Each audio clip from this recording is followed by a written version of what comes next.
فرشتے کون ہیں، کیوں ہیں، اللہ تعالیٰ نے کس لیے بنایا ہے، کیا مقصد ہے اللہ تعالیٰ کا ان کو بنا لیتے، یہ سر جاننے کے لیے پوری ویڈیو آپ کو دیکھنی ہے۔ آج کی ویڈیو انہی کے اوپر۔ فرشتے اللہ تعالیٰ کے نورانی مخلوق ہیں جنہیں ان کی اصل شکل و صورت میں دیکھنا انبیاء کرام علیہ السلام کے علاوہ کسی اور کے لیے ممکن نہیں۔ یہی وجہ ہے کہ ہمارے ارد گرد تعداد فرشتے اپنے کاموں میں مصروف ہیں، مگر ہمیں وہ دکھائی نہیں دیتے۔ اگر وہ انسانی شکل اختیار کر کے ہمارے سامنے آئیں تو پھر انہیں دیکھنا ممکن ہے۔ انسان کی نسبت فرشتے عظیم مخلوق ہیں اور ان میں چھوٹے اور بڑے دونوں ہوتے ہیں۔ فرشتوں کے پر، فرشتوں میں بعض کے 2 پر ہیں اور بعض کے 6 تو پر ہیں۔ بعض روایت کے مطابق جبرائیل علیہ السلام کے 600 پر دیکھے گئے ہیں اور ہر پر آسمان گھیرے میں رکھا ہوا۔ ان کے پروں سے مختلف رنگ اور قیمتی موتی بکھر رہے ہیں۔ فرشتوں کی قد و کام، وہ فرشتے جنہوں نے عرش اٹھا رکھا ہے، ان کی قد و قامت کے بارے میں سیدنا انس رضی اللہ تعالیٰ عنہ سے مروی ہے کہ حضور نبی کریم صلی اللہ علیہ وسلم نے ارشاد فرمایا، عرش کو اٹھانے والے فرشتوں میں سے ایک فرشتے کے بارے میں مجھے یہ بتانے کی اجازت دی گئی ہے جس کے پاؤں نصف نچلی ساتویں زمین میں اور اس کے کندھوں پر عرش ہے۔ اس کے دونوں کانوں اور کندھوں کے درمیان اتنی دوری ہے کہ اسے طے کرنے کے لیے پرندے کو 700 سال کی پرواز چاہیے۔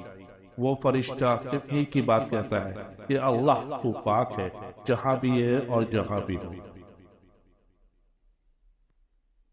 فرشتوں کی ضروریات، اللہ تعالیٰ نے فرشتوں میں شادی بیاہ کی حاجت نہیں رکھی، اس طرح انہیں کھانے پینے سے بھی بے نیاز کر دیا ہے۔ اس کی وضاحت قرآن مجید میں مذکورہ سیدنا ابراہیم علیہ السلام کے اس واقعے سے ہوتی ہے جس میں کہ ابراہیم علیہ السلام کے بعد فرشتے آئے تو آپ علیہ السلام نے ان کے لیے فوراً گوشت لے کر آئے، مگر انہوں نے تناول نہیں کیا۔ اللہ تعالیٰ نے فرشتوں کو بیماری، سستی، کاہلی، دکھ، تکلیف، تھکاوٹ اور اکتاہٹ وغیرہ سے محفوظ رکھا ہے۔ وہ دن رات فقط اللہ کی اطاعت میں اپنے کاموں میں مصروف رہتے ہیں۔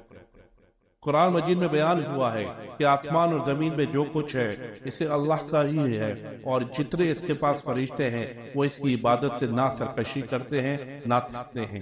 وہ دن رات اللہ کی تسبیح بیان کرتے ہیں اور ذرا سی بھی سستی نہیں کرتے۔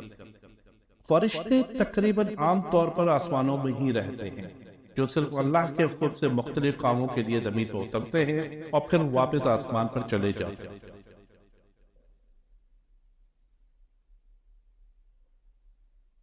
فرشتوں کی تعداد، فرشتوں کی تعداد کتنی ہے اس کے بارے میں کوئی تفصیل نہیں ملتی، کیونکہ اللہ تعالیٰ کا فرمان ہے تیرے رب کے لشکروں کو اس کے سوا اور کوئی نہیں لے جاتا۔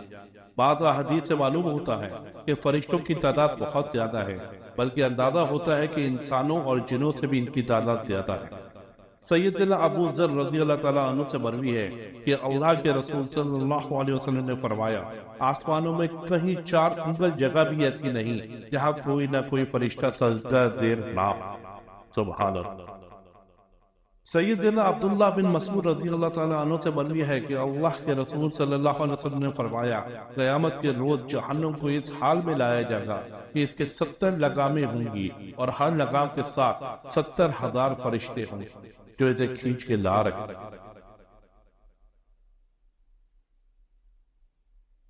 فرشتوں کی ایک اہم خاصیت، فرشتوں کی ایک اہم خاصیت یہ بھی ہے کہ وہ اللہ تعالیٰ کے حکم سے اپنی شکل و صورت کے علاوہ کوئی اور صورت بھی اختیار کر سکتے ہیں۔ یہ صورت کسی ایسے انسان کی بھی ہو سکتی ہے جسے دیکھنے والے پہچان۔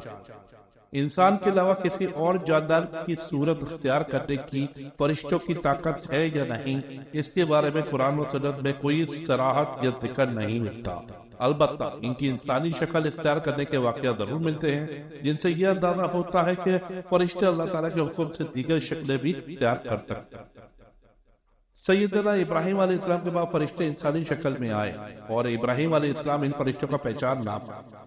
پھر فرشتوں کے بتانے پہ آپ علیہ السلام کو معلوم ہوا کہ یہ انسان نہیں بلکہ فرشتے۔ سیدہ مریم علیہ السلام کے پاس جبرائیل امین علیہ السلام انسانی شکل میں تشریف لائے تھے، اور جبرائیل امین علیہ السلام سوائے 2 مرتبہ کے ہر مرتبہ نبی کریم صلی اللہ علیہ وسلم انسانی شکل میں تشریف فرشتوں کی اللہ تعالیٰ نے فرشتوں کو انسان اور جنوں سے کئی گنا زیادہ قوت اور طاقت عطا کر رکھی ہے۔ حضور نبی صلی اللہ علیہ وسلم نے جب طائف کے مقام پر وہاں کے لوگوں کو اسلام کی دعوت پیش کی تو آپ صلی اللہ علیہ وسلم پر وہاں کے لوگوں نے ظلم و جبر کی انتہا کر حضور نبی کریم صلی اللہ علیہ وسلم کو لہو لہان کر دی۔ تو اس مقام پر سیدنا جبرائیل امین اسلام تشریف لائے۔ انہوں نے آواز دی کہ اللہ تعالیٰ حضور نبی کریم صلی اللہ علیہ وسلم کے بارے میں آپ کی قوم کی باتیں سن چکا ہے، جو انہوں نے آپ کے خلاف انکار کیا ہے وہ بھی دیکھ چکا ہے۔ آپ کے بعد اللہ تعالیٰ نے پہاڑوں کا فرشتہ بھیجا ہے، آپ ان لوگوں کے بارے میں جو چاہیں اس فرشتے کو حکم دے۔ اس کے بعد پہاڑوں کے فرشتہ مخاطب ہوا، اس نے حضور نبی کریم صلی اللہ علیہ وسلم کو سلام کیا، پھر عرض کی کہ اے اللہ کے رسول، آپ جو حکم دیں گے میں اس کی تعمیل کروں، اگر آپ چاہیں تو میں دونوں طرف کے پہاڑوں کو ان پر لا کر مار دوں جن سے یہ پس جائیں۔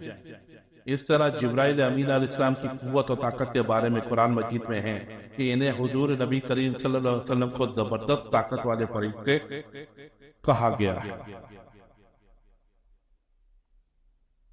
فرشتوں کا نظم و ضبط، فرشتے اپنے ہر کام میں نظم و ضبط کے پابند کرتے ہیں، جس میں کسی قسم کی کمی بیشی یا سستی اور قاعدگی وغیرہ کا مظاہرہ نہیں کرتے۔ جن فرشتوں کی جب اور جہاں ڈیوٹی شروع ہوتی ہے وہ اسی وقت وہاں پہنچ جاتے ہیں، اسے احسن طریقے سے سر انجام دیتے ہیں۔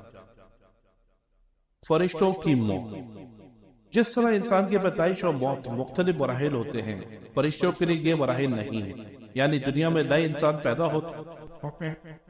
بہت ہوتے رہتے ہیں، لیکن اس کے برعکس جب اللہ تعالیٰ نے فرشتوں کو پیدا کیا تب سے وہ زندہ ہیں اور قیامت قائم ہونے تک زندہ رہیں گے جب تک اللہ چاہے۔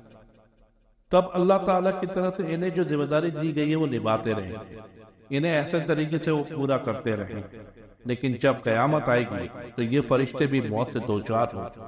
پھر ایک ایسا وقت آئے گا جب کائنات میں اللہ تعالیٰ کے علاوہ کوئی چیز زندہ نہ رہے۔ اسی صورتحال کو قرآن مجید میں اس طرح بیان کیا گیا ہے کہ زمین پر جو ہے سب فنا ہونے والا ہے، صرف تیرے رب کی ذات جو عظمت اور عزت ہو وہی باقی رہ جائے گی۔ اس طرح ایک اور مقام میں ارشاد ہوا کہ ہر نفس کو مرنا۔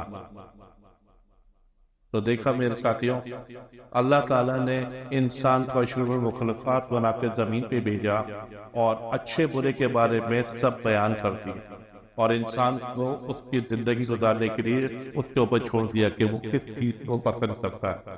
اگر اچھے کام کو پسند کرے گا تو آخرت میں اچھے مقام پہ جائے گا، برے کام کو پسند کرے گا تو آخرت میں برے مقام پہ جائے گا۔ اب یہ ہمارے اوپر ہے کہ ہم کس چیز جزاک اللہ۔